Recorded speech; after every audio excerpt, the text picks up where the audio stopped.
할렐루야. 주님의 이름으로 이 새벽 축복합니다. 주님을 예배하며 함께 새벽 제단에 하나님의 뜻이 이루어지도록 쌓을 때 하나님께서 기뻐하시는 뜻을 또 저희를 통해서 이루실 줄 믿습니다. 또 믿고 구하는 것은 받은 줄로 여기라 라고 말씀하신 것처럼 우리가 주의 뜻을 구할 때 담대히 그리고 이루어질 것을 주목하여 보게 될 줄 믿습니다. 오늘 베드로의 간증, 그리고 이것이 설교가 되죠.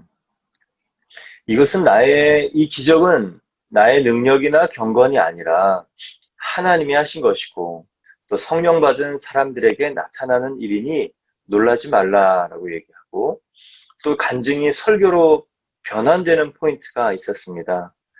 간증을 통하여 하나님을 설명할 뿐만 아니라 그 하나님이 계시다라는 그 내용을 설명하기 위해서 핵심적인 하나님에 이르는 길, 예수 그리스도를 설명하고 있습니다. 참 재밌는 것은요, 사도 베드로가 이 신학자처럼 조직신학의 주요한 예수님의 행보에 대한 중요한 내용들을 그대로 얘기하고 있는데요. 십자가와 죄에 대해서 설명을 딱 하면서 생명의 주를 너희들이 죽였다. 또 두 번째는 부활 얘기하면서 우리가 그 증인이다 라고 얘기를 했습니다. 그리고 16절에 17절에 너희가 알지 못하여서 그리하였다라는 영적 무지, 우리가 하나님을 거부하고 또 배척하고 예수 그리스도에 대하여 귀를 막고 있는 이유, 영적 무지, 이 존재론적인 무지, 사단이 가려놓은 영역입니다. 그리고 그것이 우리 안에 영적 무시, 완악함으로, 거부로, 의지적인 측면으로 연결되는 것도 볼 수 있습니다. 그래서 이 주요한 십자가, 죄, 또 인간의 마음에 대한 내용들을 쭉 설명해내고 있죠. 사도 베드로가 어떻게 이런 것까지 할 수 있을까라는 생각이 들고, 또 18절에 하나님이 모든 선지자를 통하여 그리스도께서 고난 받으실 것을 미리 알게 하신 예정하신 일이라는 것. 이 십자가에 대해서 분명하게 얘기하고 있는 것이 예정된 일이고 부활은 성취된 일이고, 부활도 예정된 일이며 십자가 부활이 성취된 일이다. 그래서 회개해라. 회개하면 죄 사함을 받을 것이다. 그리고 새롭게 되는 날이 주 앞에서 올 것이다. 하나님 관계가 새로워진다. 회개가 우리에게 주는 큰 축복이 무엇입니까? 인간의 가장 핵심적인 문제, 죄를 해결한다는 것. 두 번째, 그래서 하나님과 새로운 관계가 된다는 것입니다. 그리고 오늘 세 번째, 이 회개의 세 번째 축복이 20절에 나옵니다. 또 주께서 너희를 위하여 예정하신 그리스도 곧 예수를 보내시리니. 예수를 보내신다는 것, 바로 재림을 말합니다. 사도 베드로는요, 십자가, 그리고 죄, 인간의 악함, 부활, 그리고 승천하셔서 예수님의 보좌 통치, 그리고 이제는 재림까지 거론하면서 설명합니다. 재림이 의미하는 것은 무엇인가? 재림은 예수님이 다시 오신다는 것인데, 예수님이 다시 오신다는 것은 심판을 의미합니다. 히브리서 9장 27절, 28절 보면 한 번 죽는 것은 사람에게 정해진 것이요. 그 후에는 심판이 있으리니. 저희가 여기까지는 다 알죠.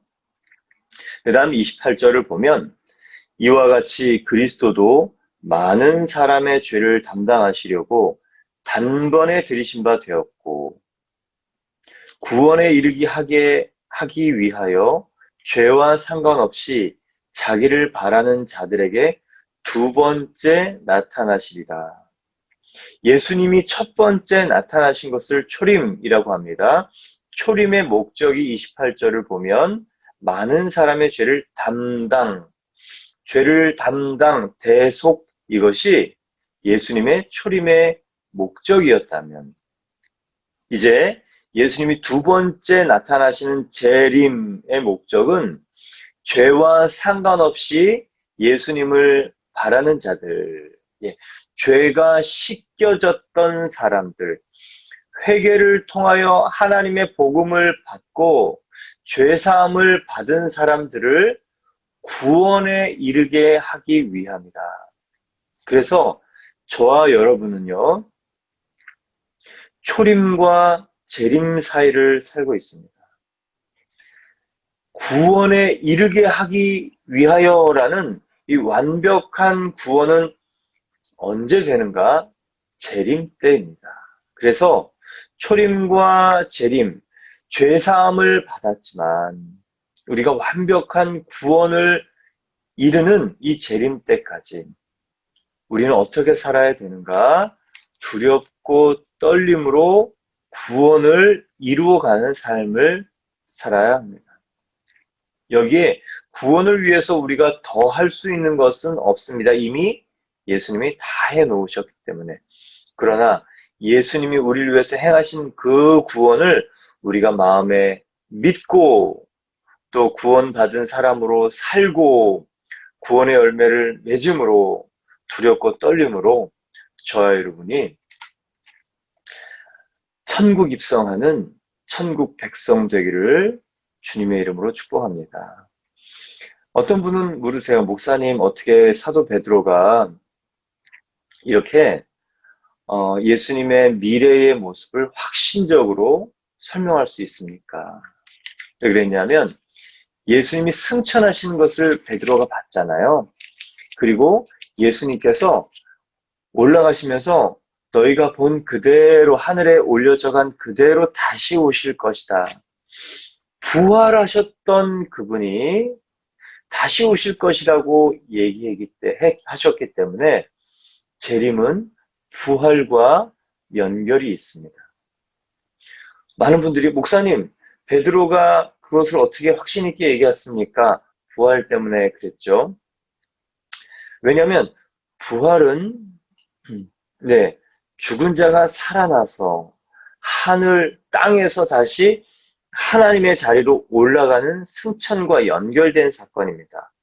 그냥 위치적으로 보면 이 지상에서 하늘나라로 간 것입니다. 영적으로 보면 땅의 세계에서 하나님의 신분의 보좌의 자리로 가신 것입니다. 이제 재림은 거꾸로입니다. 하나님의 신분의 보좌의 자리에서 이 땅에 오시는 것입니다. 위치적으로 하늘에서 땅으로 오는 것입니다. 부활하여 승천한 것이 땅에서 하늘로 올라갔던 것이 가능한 것이면 이제는 하늘에서 땅으로 내려오는 것도 당연히 가능한 것을 보았기 때문에 그렇습니다. 그래서 심판과 부활은 연결되어 있고 사도행전 17장 31절에 보면 이 말씀이 있습니다. 이는 정하신 사람으로 하여금 천하를 공의로 심판할 날을 작정하시고 이에 죽은 자 가운데서 부활하신 것으로 모든 사람에게 믿을 만한 증거를 주셨습니다. 여러분 이 말씀을 꼭 기억하십시오. 정하신 사람 예수로 하여금 천하를 공의로 심판할 날을 작정하셨다. 그리고 예수님이 심판주이시다라는 뜻입니다. 그리고 그를 죽은 자 가운데 살리신 것으로 부활이 모든 사람에게 심판이 있다는 명백한 증거라는 것입니다. 부활이 왜 중요하냐?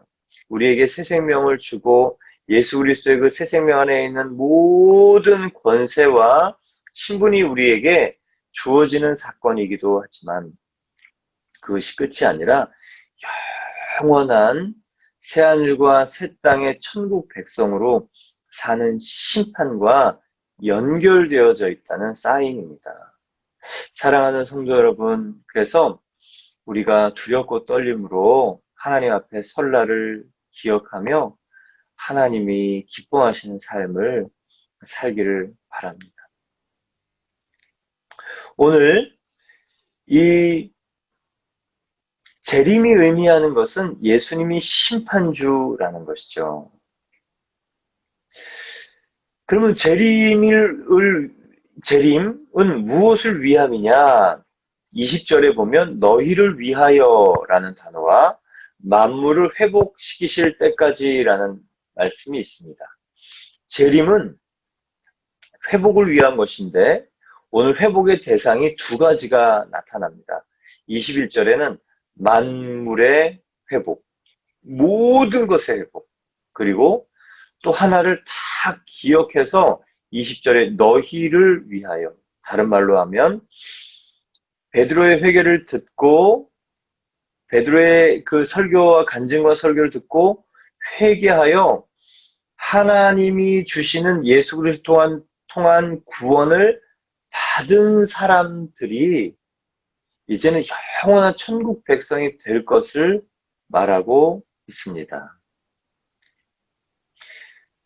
그래서 사도 베드로는요, 회개가 축복이다. 왜냐? 재림 때, 심판 때, 이제 심판의 영벌의 부활 아니고 우리는 영생의 부활을 할 것이기 때문이라고 말하고 있습니다. 사랑하는 성도 여러분, 재림 때 우리의 모든 것이 만물이 회복될 뿐만 아니라 우리의 신분이 완전히 회복될 것을 지금 믿는 것이 여러분 진짜 믿음입니다. 재림 때 완전한 하나님 나라에 가는 것이지만 우리가 이 땅에서 할 일은 그 하나님의 나라를 지금 나를 통해 나타내는 것입니다. 그래서 예수 믿으면 만인 제사장이라는 말도 있지만 만물의 회복 통로자가 되는 것입니다. 만물이 지금 회복될 것이다. 만물을 회복시키라고 나를 이곳에 두셨다. 그래서 하나님께서 여러분에게 줄로 재어준 분깃, 하나님께서 여러분에게 맡기신 그 일과 그 영역에서 정말 기도하며 하나님의 영광이 나타나기를 힘쓰십시오. 만물을 회복시키시는 것이 예수님의 재림의 일입니다. 지금 우리가 그 일을 부족하지만 할 수 있고 또 하는 것이 또 우리가 사명받은 사람으로 할 일입니다. 이제 베드로는 22절에서 26절에 구약의 세 사람, 주요한 신앙의 위대한 인물인 세 사람을 통하여 예수님을 증거하는데 첫 번째 22절, 23절에 보면 모세입니다. 모세가 말하되 주 하나님이 너희를 위하여 너희 형제 가운데서 나 같은 선지자 하나를 세울 것이니 너희가 무엇이든지 누구든지 그 선지자의 말을 듣지 아니하는 자는 백성 중에서 멸망을 받으리라 하였고, 모세와 그 다음 사무엘과 아브라함을 얘기하면서 이스라엘 백성들이 바로 모세가 얘기했던 그 선지자, 그리고 사무엘부터 모든 선지자들이 얘기했던 그 메시아, 또 아브라함을 통해서 약속하신 그 씨 예수 그리스도를 너희가 죽였다라는 얘기를 하고 싶은 것인데요. 먼저 22절에 보면 유대인들은 이 모세 아주 대단하게 생각합니다. 왜냐하면 율법, 모세오경을 받아서 유대인들의 법의 기초가 되었기 때문에. 그래서 시간적으로는 아브라함이 먼저 나오고 그 다음 모세가 나오고 사무엘이 나오는 게 맞는데 베드로의 이 설교에는 모세가 먼저 나오는 게 그들이 율법의 사람들, 그리고 율법의 사람들로 시작하게 된 사람이 바로 모세이고, 또 구약 율법에서 예수 그리스도를 얘기하고 있다는 것을 말하고 싶은 것입니다. 그래서 구약 율법에 예수 그리스도를 얘기하는 것이고, 구약 율법에 얘기했던 예수 그리스도를 거부하는 것은 율법을 거부하는 것이라는 큰 메시지를 하고 있는 것인데, 오늘 모세가 이렇게 얘기합니다. 모세가 말하되 주 하나님이 너희를 위하여 너희 형제 가운데 나 같은 선지자 하나를 세울 것이니, 모세는 어떤 선지자냐? 출애굽의 선지자, 출애굽의 인도자, 출애굽의 영도자. 세상 애굽에서 가나안 약속의 땅으로 인도한 선지자, 바로 이것이 예수님의 아이콘입니다. 세상 사람, 이 이집트 소돔과 고모라 같은 세상을 사는 그런 사단의 통치 아래, 그런 시스템 안에 살 수밖에 없는 저와 여러분을 약속의 땅인 하나님 나라로 옮기시는 위대한 인도자, 선지자가 누구냐? 바로 그 예수님이시다. 모세는 또 어떤 일을 했습니까? 출애굽과 광야 생활을 통해서 가나안으로 인도하는 존재였죠. 모세의 가장 큰 수고는 아마 그 광야 40년이 아닐까 합니다. 사랑하는 주와 그리스도 교회의 성도 여러분, 출애굽한 이스라엘 백성들이 광야에서 가나안에 들어가지 못하고 1세대들은 다 죽었습니다. 이유는 하나입니다. 네, 하나님의 말씀을 신뢰하지 않는 불순종입니다.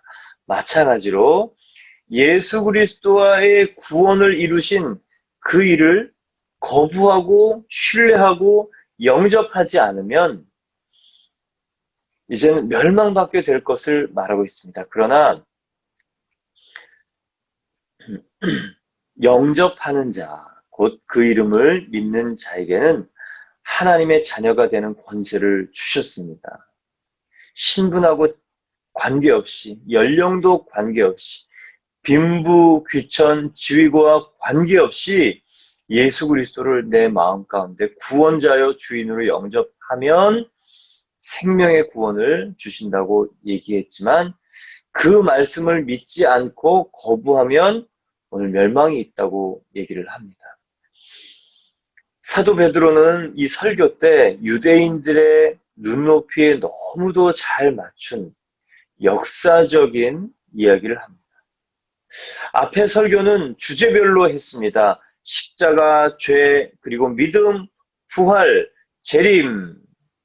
그런데 이번에는 이 역사적으로 이스라엘의 역사를 토대로 설교를 합니다. 어떻게 사도 베드로가 이렇게 여러 가지 조직 신학적인 측면과 역사 신학적인 측면을 할 수 있었을까?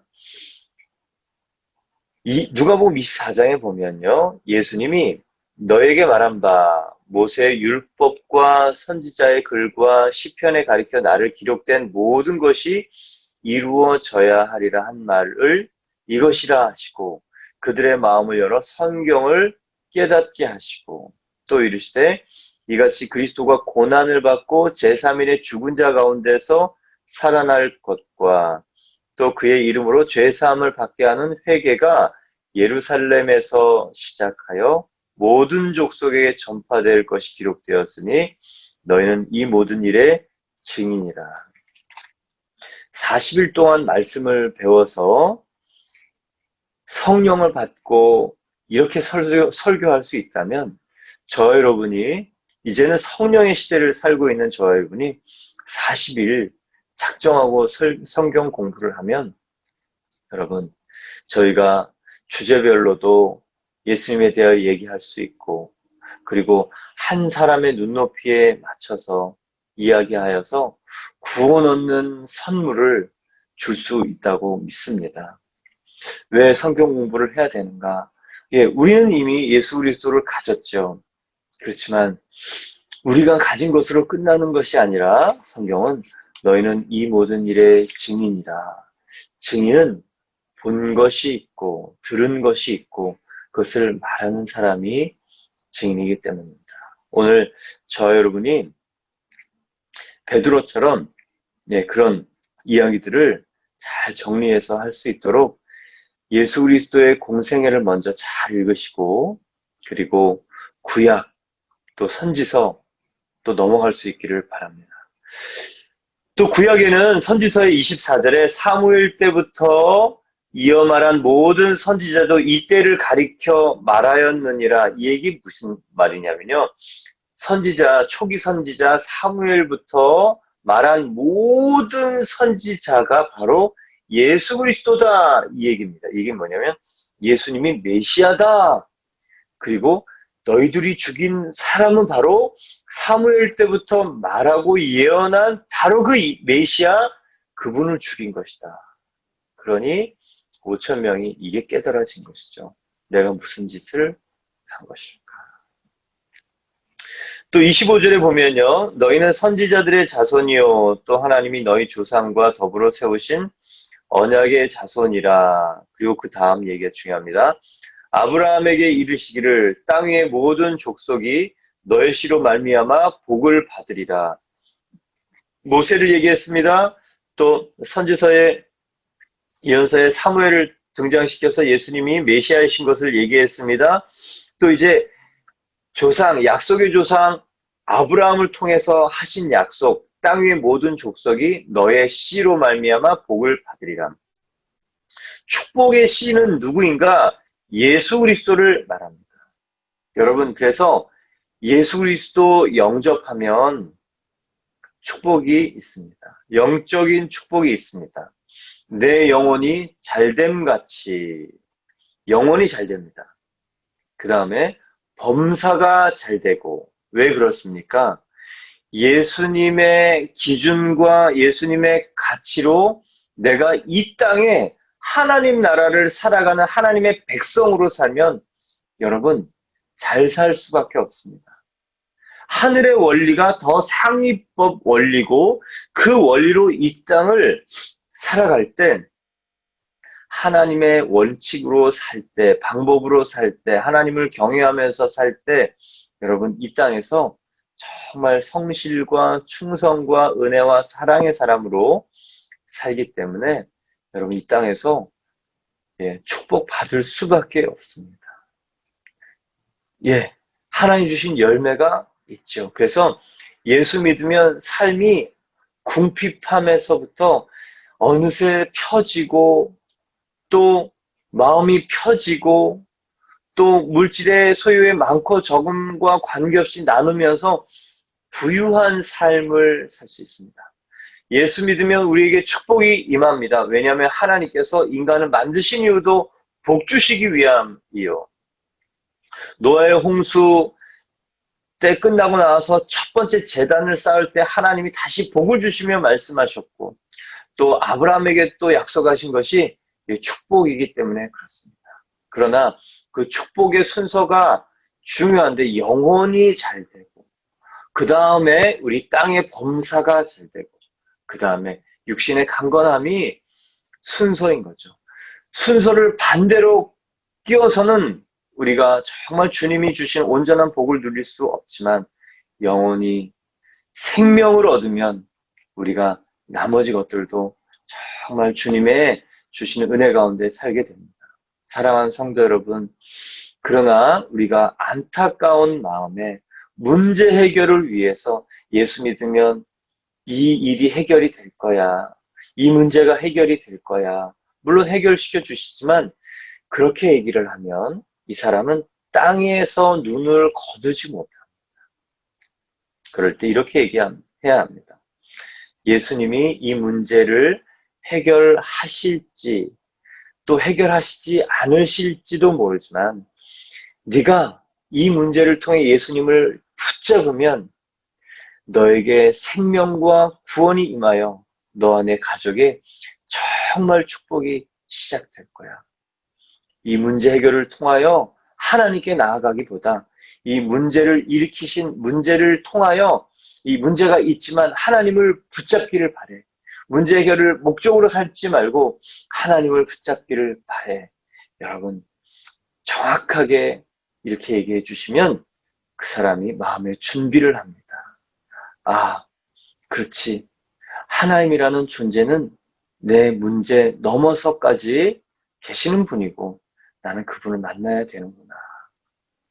그렇게 일상의 문제를 통해 문제만 해결하는 것이 아니고 하나님께 나아갈 때, 하나님을 만날 때 이제는 그 다음 문제들이 별로 무서워지지 않습니다. 왜요? 문제를 통해 하나님을 만났기 때문에. 그리고 하나님이 그 문제를 이 문제를 통해서 부르신 목적을 설명받고 이해하는 순간이 반드시 오기 때문에 그렇습니다. 유대인들이 죽인 사람이 누구냐? 모세가 말한 선지자, 또 사무엘부터 얘기한 메시아, 그리고 그 축복의 씨, 바로 그 예수를 죽인 것이죠. 그래서 이스라엘 유대인들이 멘붕이 온 것입니다. 여러분, 한 사람을 출애굽할 수 있도록 예수님을 소개시켜 주십시오. 또 한 영혼이 그 문제와 진탕 속에 그 영혼의 그 죄 속에서 구원받을 수 있도록 예수님을 소개해 주십시오. 또 예수 그리스도의 축복의 씨, 이 생명의 씨, 이를 넣는 일을 저의 여러분이 한 영혼의 그 마음밭에 함으로 그 영혼과 가족이 축복받을 수 있도록 여러분 그 일을 합시다. 이제 하나님이 그 종을 세워 복 주시려고 너에게 먼저 보내사 너희로 하여금 돌이켜 각각 그 악함을 버리게 하셨느니라. 이 악함이라는 단어를 쓰죠. 하나님을 거부하는 완고한 이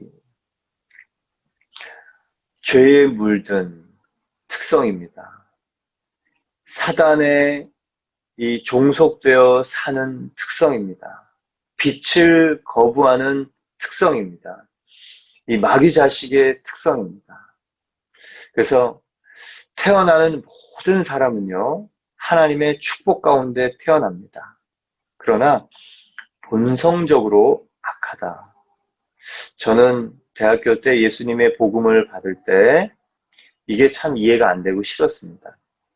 태어나는 사람은 선한 존재가 아니라 악한 존재다. 태어나면서 예쁜 빵긋빵긋 웃는 3개월 된 아이도 우리가 볼 땐 이쁘지만 존재론적으로 보면 본성이 악한 죽을 수밖에 없고 죽어야 하는 존재다. 3살짜리, 1살짜리가 무엇을 했다고 악하겠습니까? 근데 여러분, 인간은 이 악함 때문에 죽는 것입니다. 왜 악하냐? 죄로 인해서 타락했기 때문에. 그래서 여러분 그렇게 얘기할 수 있기를 바랍니다. 당신과 나는 이 악한 본성의 사람입니다.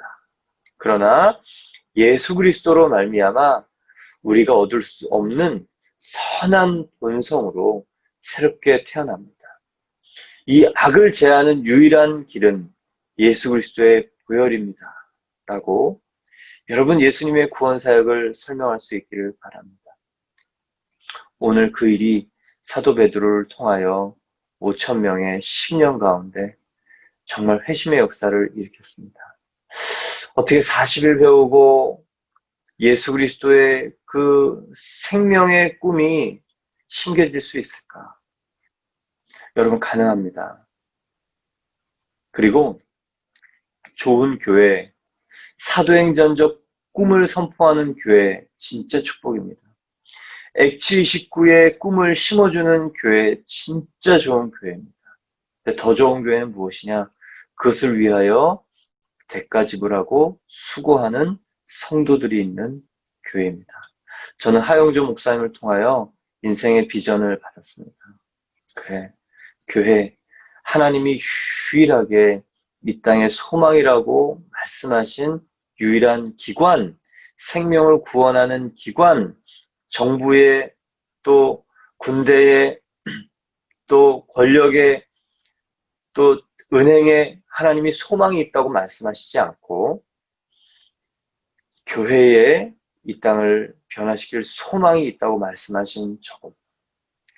여러분, 사도행전적 교회의 꿈이 한 사람 한 사람에게 강력하게 심기면요, 무난하고 평범한 인생을 살아갈 수 없습니다. 그 꿈이 우리를 불편하게 하고, 아니, 그건 소극적인 얘기예요. 그 꿈 때문에 내가 하나님께 드려지고 싶고, 내가 무엇을 잘할 수 있는지 모르지만 하나님께서 나를 통해 그 일을 이루어 주시기를 기도하게 되고, 정말 그 교회를 보기 위해서 간절히 열망하면서 기도하게 되고, 그리고 결국은 그 일을 위해서 수고하는 복된 일꾼이 됩니다. 여러분, 기도할 때 하나님께서 이 사도행전적 교회의 꿈, H29를 써내려가는 이 축복의 사람들의 꿈이 저희 가운데 심겨지기를, 성령님께서 심어주시기를, 예수님께서 그 몇천 년 동안 준비하신 그 꿈이 한순간에 베드로에게 심겼던 것처럼 저와 여러분에게 심겨지기를 축원합니다. 그래서 저와 여러분이 만나는 사람들마다 이 사도행전의 꿈에 전염되고 전파되어 하나님을 기쁘시게 하는 분들 되기를 축원합니다. 같이 기도드리겠습니다.